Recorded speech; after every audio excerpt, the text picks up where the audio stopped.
Hello everyone and welcome to Takagi-san 2 First Impressions episode 10. The title is as bad as that fan theory I had back in episode 5, that the keychain would be a plot crucial item. First off, I'd like to say that my first impressions of this episode are extremely positive, which is a relief given the indifference I've had towards the last couple of episodes. Also, this episode has something fairly unique about it.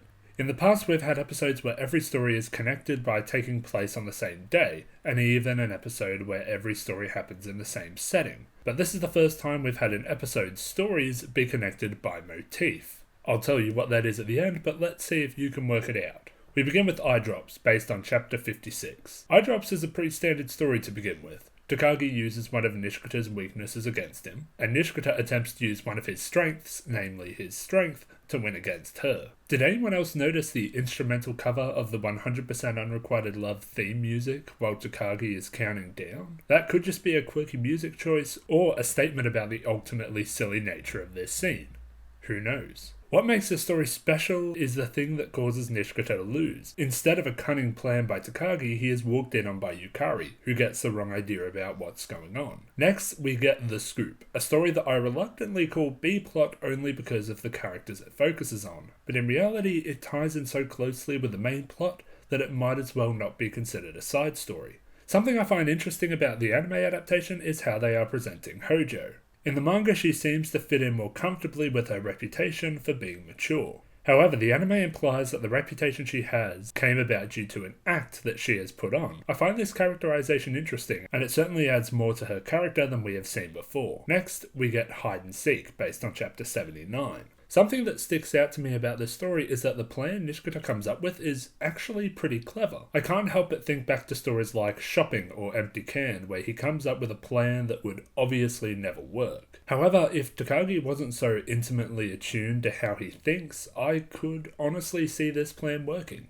Again, the extra bit of conversation between Hojo and Hamaguchi in the anime adaptation adds a lot more to both of their characters, but especially Hojo's, and I honestly count these additions as a positive, as per usual with anything the anime adaptation adds to the source material.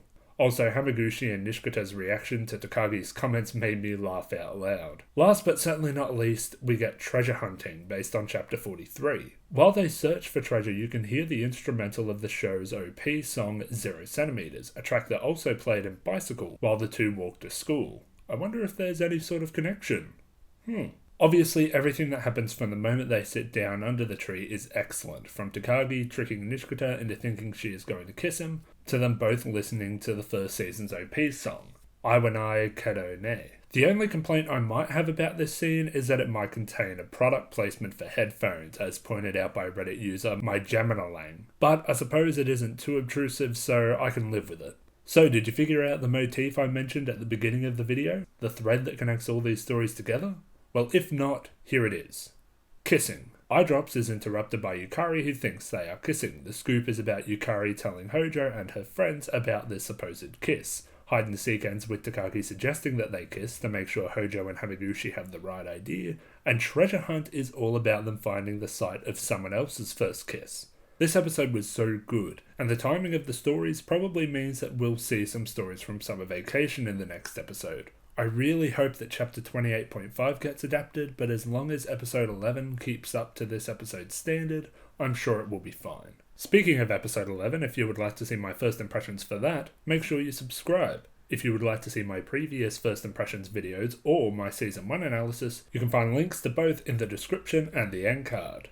If there are any stories from season 2 you would like to see analysed, make sure you suggest them in the comments. Thank you all very much for watching, and I will see you next time.